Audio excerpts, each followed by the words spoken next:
اسرائیل بھی حضرت یعقوب علیہ السلام ہی کا نام ہے اور آپ علیہ السلام کی اولاد کو بنی اسرائیل کہا جاتا ہے۔ آپ علیہ السلام کی اولاد میں سے حضرت سلیمان علیہ السلام نے بھی یہاں معبد تعمیر کیا، اسی کو ہیکل سلیمانی کہا جاتا ہے۔ بعض لوگوں کا کہنا ہے کہ حضرت سلیمان علیہ السلام نے اس معبد کی تجدید کی جس سے حضرت یعقوب علیہ السلام نے تعمیر کیا تھا یا جو پہلے سے یہاں پر موجود تھا۔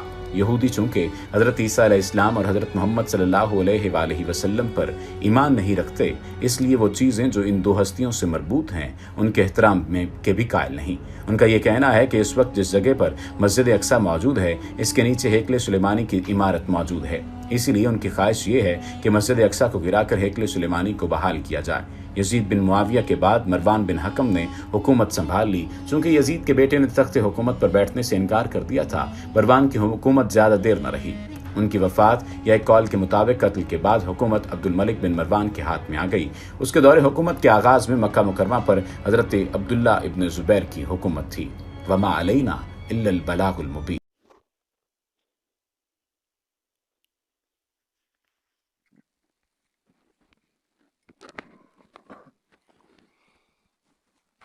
یہ تھی مسجد اقصی کے بارے میں ایک ویڈیو۔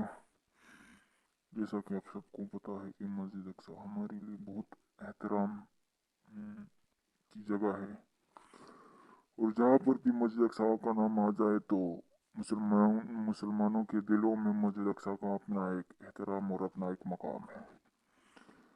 اس کے ساتھ ایک بات یہ بھی نوٹ کر لے کہ مسجد اقصی جو ہے وہ اسرائیل میں ہے، اور اسرائیل پر اس وقت یہودیوں کی حکومت ہے۔ تو عام طور پر اگر قانون کے حساب سے دیکھا جائے تو پاکستان کے پاسپورٹ پر صاف صاف لکھا ہے کہ آپ دنیا کے کسی بھی ملک میں جا سکتے ہیں سوائے اسرائیل کے۔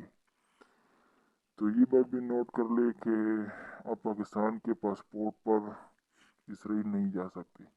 البتہ اگر کسی پاکستانی کے پاس کسی اور ملک کا نیشنلٹی ہو تو وہ اسرائیل جا سکتا ہے، اور ہم سب اللہ سے یہی امید کرتے ہیں کہ اللہ پاک وہ دن دوبارہ لے آئے کہ مسجد اقصی پر اور فلسطین پر پھر سے مسلمانوں کی حکومت آ جائے۔ یہ تھی ایک چھوٹی سی ویڈیو۔ اگر آپ کو ویڈیو اچھی لگی تو میرے چینل کو بھی سبسکرائب کر دے، اور اس ویڈیو کی اوریجنل لنک جو ہے وہ ڈسکرپشن میں موجود ہے، اگر آپ چاہیں تو چیک کر سکتے ہیں۔ والسلام۔